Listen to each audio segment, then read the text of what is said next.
News checks as they unfold. 2020 news, all day, all the time. Politics, sports, entertainment, business, and more. 2020 news. We bring you the world in 20 minutes. And that's all the news in 20 minutes.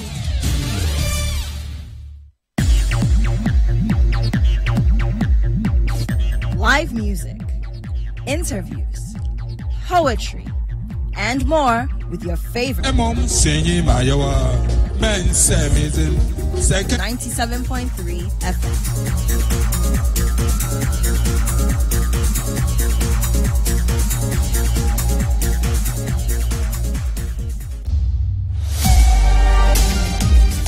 Wherever the weekend sporting action happened, we will bring it to you here on Scorecard. Every goal, every dunk, every punch, the winning strides, and the winning volleys. Come international media, he said, look, wait, sit and wait. Let me have a meal with my people. And I think that's the same cool, it's the same organization he brings to the field every time I've seen him play. He looks to me like somebody who's played over 50 caps already. Okay. But this guy has barely played over 25 caps for the national team. All of the weekend's action in one place. Scorecard, every Sunday at 7:30 p.m. prompt on City TV.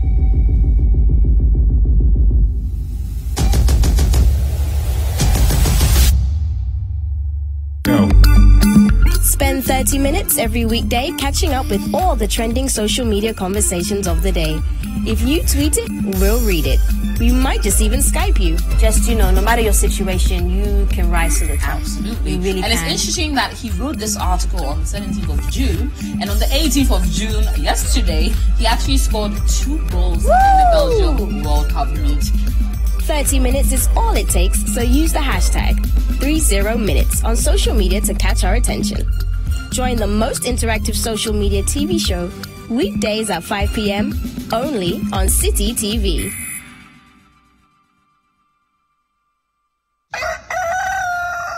We spice up your mornings with culturally enriched conversations, social interviews, and policy-oriented discussions that will keep you updated on the progress of the nation.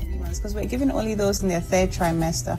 So in the next 3 months, those in their 2nd would be ready to receive the kits. And we're taking data at registration, which is before they take the kits, at delivery and post-delivery, so that we can analyze and we'll see the numbers. So from the numbers and the data that we're collecting, we would know what has worked, what hasn't worked, Join the Breakfast Daily team Monday through Fridays from 7:30 a.m. to 10. Let your voice be heard with the hashtag Breakfast Daily. Join us for breakfast daily, only on City TV.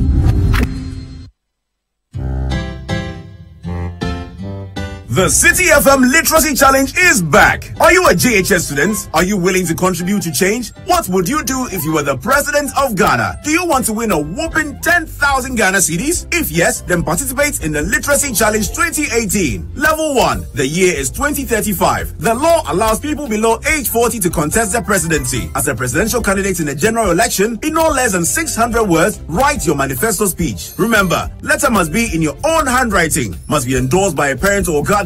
Add your full contact details and post to the Literacy Challenge, P.O. Box GP 14123 Accra Central, or drop it off at the front desk of City FM at the Braka behind the police station. Level 2. The top 50 students selected from all over Ghana shall take a written general knowledge quiz. And finally, Level 3. The top 10 students shall compete in the classic quiz competition to win the ultimate prize of 10,000 Ghana cedis. The Literacy Challenge is powered by 97.3 City FM and sponsored by Data Bank Edifund and MoneyGram with support from City TV. Closing date for entries is Friday, 10th August 2018. Call 0205-973-973 for more inquiries. Terms and conditions apply. Spend 30 minutes every weekday catching up with all the trending social media conversations of the day. If you tweet it, we'll read it. We might just even Skype you. Sometimes I feel, when we are all humans. When somebody says something about me, no, I might want to say something. Yeah. So, but when I say, people shouldn't take it like taking things, personal and stuff. I've understood showbiz now, and I really want to work on it like that. 30 minutes is all it takes, so use the hashtag 30minutes on social media to catch our attention. Join the most interactive social media TV show weekdays at 5 p.m. only on City TV.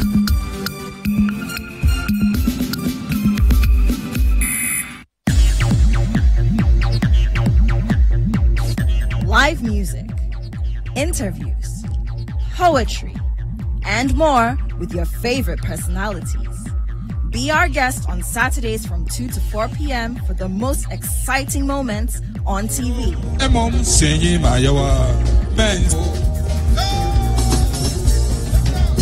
Join Kojo Akoto Boateng for real entertainment right in your living room. Saturday Live on City TV. Let me have a meal with my people. And I think that's the same cool, it's the same organization he brings to the field every time I've seen him play. He looks to me like somebody who's played over 50 caps already. Okay. But this guy has barely played over 25 caps for the national team. All of the weekend's action in one place. Scorecard every Sunday at 7:30 p.m. prompt on City TV.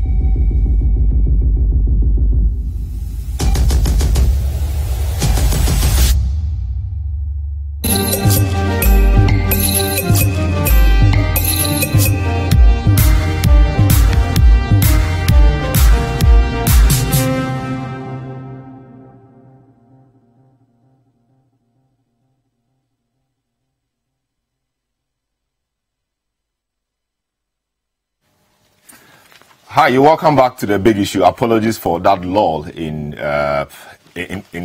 in transmission per se, but in the program. It was due to a slight technical hitch, and we've resolved that, thankfully, and we are back on. So, as we were saying, the Senior Staff Association of the VRA was lauding the president for the action he took on Boakye Ejiakon. Also, the executive director of the Institute for Energy Security, Mr. Adonoo, indicated that the dismissal of Mr. Boakye Ejiakon alone is not enough to instill sanity in the energy sector. It's not enough. You see, the minister works with 3 able deputy ministers, one in charge of power, one in charge of petroleum, the other in charge of finance and infrastructure. Yeah. They all tie into this deal. Are you saying that it's not for nothing that they were put there? They are supposed to resource the minister. Everybody's supposed to contribute to this. And so we never saw any of them come to say that we disassociate ourselves from the minister's position. But he is the gatekeeper. Everything rests with the minister. It shouldn't rest with him alone. That's why each of them has given a definite role. A definite role to perform. Answerable to the minister. Answerable to the minister and answerable to Ghanaians as well. Yes. And so if we admit a financial loss, incurring financial loss or judgment debt, who will have borne this? High cost of electricity will come back to us. There's the likelihood that we are paying for judgment debt as well. All this at whose expense? It's also expense. None of them spoke against it. Today, we have the minister hanged. And any of them could be made a substantive minister. That is your issue. That is our issue as Ghanaians. It's our concern that, look, when things are not made right, everybody has a role to play in making the things right. So we are saying that currently in the energy space, we don't see sanity. Almost every deal or any negotiation we go into with respect to petroleum and power, we seem to get it amiss. And so we're saying that if the president wants to make it right, it must be made right. All right, so you heard Mr. Adonoo, who is executive director of the Institute for Energy Security. Some more civil society organizations have also been speaking. The executive director of COPEC, Duncan Amoah, also has been speaking on the matter, and he said that Mr. Ejiakon couldn't have acted alone.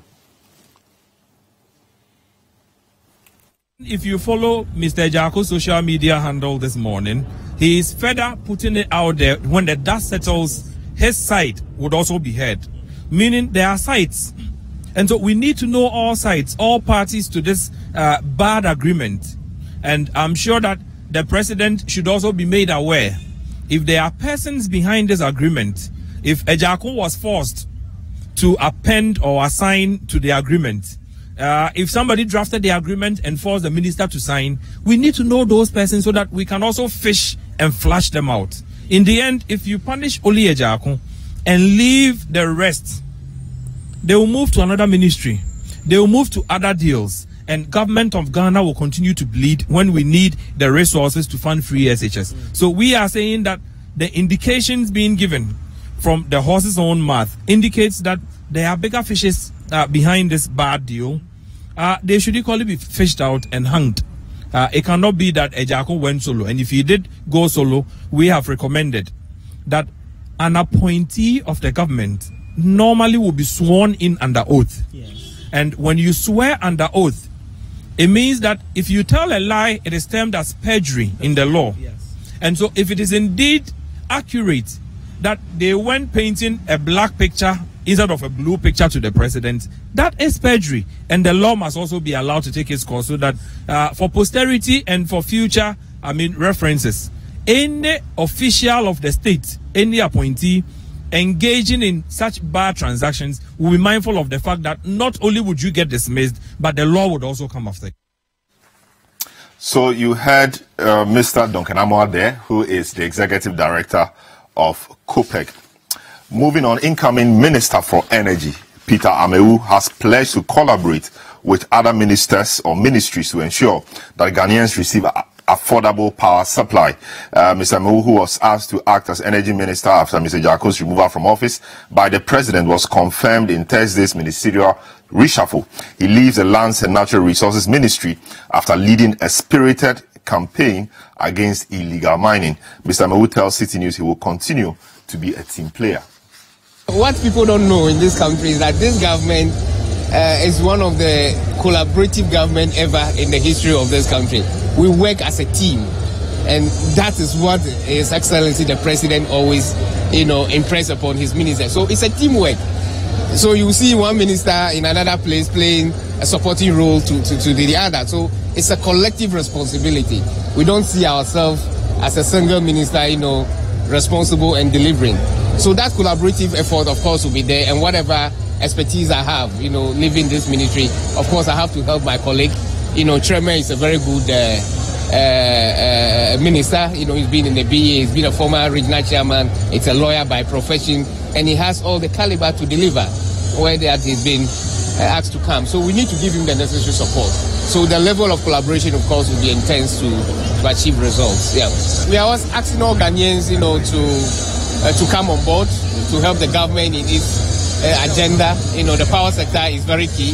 The petroleum sector is key. And so we expected that if we are able to, as I stated earlier on, stabilize, make power more affordable to the citizens, those areas that have not been accessible for power, we are able to grant them affordable electricity. Then, of course, the growth that we are expected, to see will become very, feasible for everybody, to see. So these are the things that we're looking at. So you had Mr. John Peter Amewu, who is now Energy Minister. Now, Minority Leader Haruna Idrisu wants a legislative instrument enacted that will ban presidents from appointing more than 65 ministers of state. The Tamale South MP says the current structure, which allows presidents to appoint the number of ministers he pleases, should be curtailed. Speaking at the launch of the National Public Sector Reform Strategy in Accra, Mr. Idrisu said allowing the president to appoint more ministers hurts the public purse. Mr. President, the size of government, we need as a country to take a collective consensual position on the size of government in Ghana, and it should be by legislation supported by 2/3 majority of parliament, that at no point again in our country's history we will accept ministers exceeding 65, and it should run for all governments and for all presidents. Mr. President, I may share the mathematics with you. If you take the decentralized provisions of the Constitution, regional ministers and deputy ministers times 2, that gives you some 20. Cabinet ministers under Article 78, 79, not exceeding 21, with your good self in the chair and the vice president, times 2 gives you 42. That gives you some 62 ministers of state. Plus the president having an opportunity to appoint 3 other ministers to fulfill what his policy objectives may be. This I suggest to you, Mr. Speaker, to ponder over and consider it as we move forward as a country. So you heard the Minority Leader Haruna Idrisu there. This is The Big Issue. We are live on 97.3 City FM and on City TV. We are also on Facebook Live, and we are live around the globe at citynewsroom.com. My guest this morning, the Honorable Emmanuel Ejaku, MP, Ayawaso West Wogon, Inusa Fuseni, MP, Tamale Central, Franklin Kujo, President of Imani Africa, Sydney Kisley Hayford, member of Occupy Ghana. And I think I must add that this morning we have our bullfruit already set on the table, and my guest should be happy about that. We want to delve into the discussion straight away, and we'll start off with Emmanuel Ejaku, because that came first in the week, and we'll start with Boachi Ejaku. I must say, fortunately, we have somebody who is been close to the action, a brother in the studio, so we can't help but than to start from there. So, guys, good morning once again. Good morning. Yes, Mr. Ejaku, how are you doing? I'm doing very well. Yes, I mean, this week things haven't been well with your side. You know, your brother lost his job as energy minister. Yeah. How is he doing? I think he's doing okay. It certainly will be a setback for you, but I think he's doing okay. You go to a job like this fully aware that it is an appointment. I have never had opportunity to be a minister, but I hear on the script, the how do you call it? The script they give you when you instrument of office. The instrument of office. It is stated clearly that you will serve at the pleasure of the president. So it is about the president. So I spoke to him yesterday. He's doing well. He's doing well. And then, did he see this coming, or it was just sudden?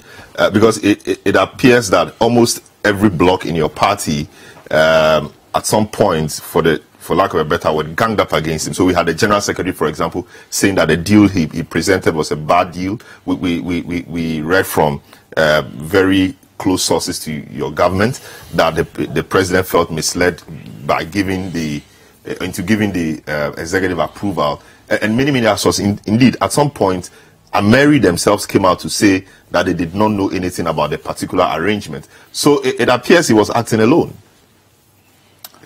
Well, first and foremost, let me thank you for inviting me. It's been a while, and good morning to you. Good morning to my fellow discussants, and good morning to viewers again. Let me place a caveat here. When an issue touches you personally, you must be very guarded.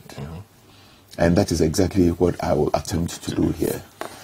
Let me say, without equivocation, that government, and this government, and the success of this government is more important than any person. No person is indispensable. And whatever it takes, this government must succeed. Who said what and who did what, all of it is immaterial. I will want to stick to the official, what the spokesperson for the president said, that the president feels that for the sake of this country, for the sake of the people of this country, and for the sake of his administration, the minister has to go. And I think that is what matters. Yeah, but he connected it to the Ameri. Yes, it is because he has looked at it. It did not go well. So for the sake of this country, for the sake of Ghanaians, and for the sake of his administration, the minister has to go. Who said what? Who did what? What CSO said. But you see, it's for me, it's all not important. Yeah, but you know, we learn from the past. Yeah. And if the whole president could be said, or the whole president was gotten to give executive approval to a deal like this, it's a big matter, you know, and the president comes back to say maybe he didn't look at it well, like you're saying. It's certainly a big matter, and it's not something we should just sweep under the carpet. Look, this is not the first time that a president has done something and asked that it should be taken back. It's not the first time. I believe that in the cabinet on Thursday, apart from the Ameri deal, there was a ban on fishing that the president considered that, well, I have asked that the ban should take place this year, but upon reflection, I will push it to next year. VAT. When VAT was going to be introduced. Yeah, but you see, the two may not necessarily be the same, because one has to do with the state committing a lot of resources, resources that we say we don't have. Yes. And this is a fishing ban. I mean, the two are not I think that what we are talking about is executive decision. In respect of a certain matter. Yeah, executive decision in respect of a certain matter. Who says, have you quantified the cost of fish production and all of it, and the consequences of we losing out in fish production? Have you quantified it? Have you found out how many people are involved daily in the fishing industry? Okay. I would even go back as far back as the days of the introduction of VAT. When people rose up against it and said there was something wrong, the president then stepped back. Okay. For me, I would want to say that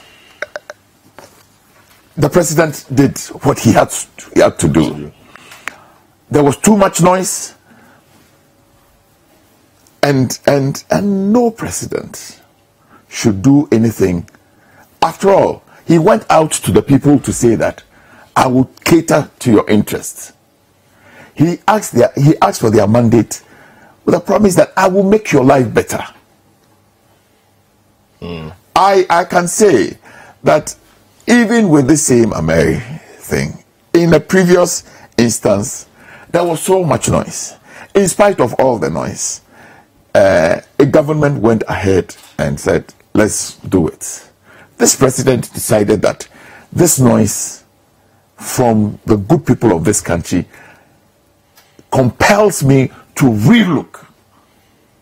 I think that the president did well, and I commend him. Very well. So does Boakye Agyarko feel sacrificed in this matter? I mean, the president, you said the president did what he had to do. There was so much noise. Does it feel he was sacrificed? He hasn't told me that he was sacrificed. No. Okay. But like I said, it is the president's call. Sure. And it is the president's call. He has not told me he felt he's been sacrificed. The president needed to do what he has to do. Very well. So maybe a final one on this. What is he doing now? What does his future look like in respect of politics, MPP politics? Well, it's in the hands of God. It is God who he appoints at times and seasons. And that's what I can say. Very well. Honorable Inusa, it appeared like a very difficult call for the president to make, sacking his former campaign manager in the 2012 election. Should certainly be a big deal. Well, big deal for sacking your campaign manager?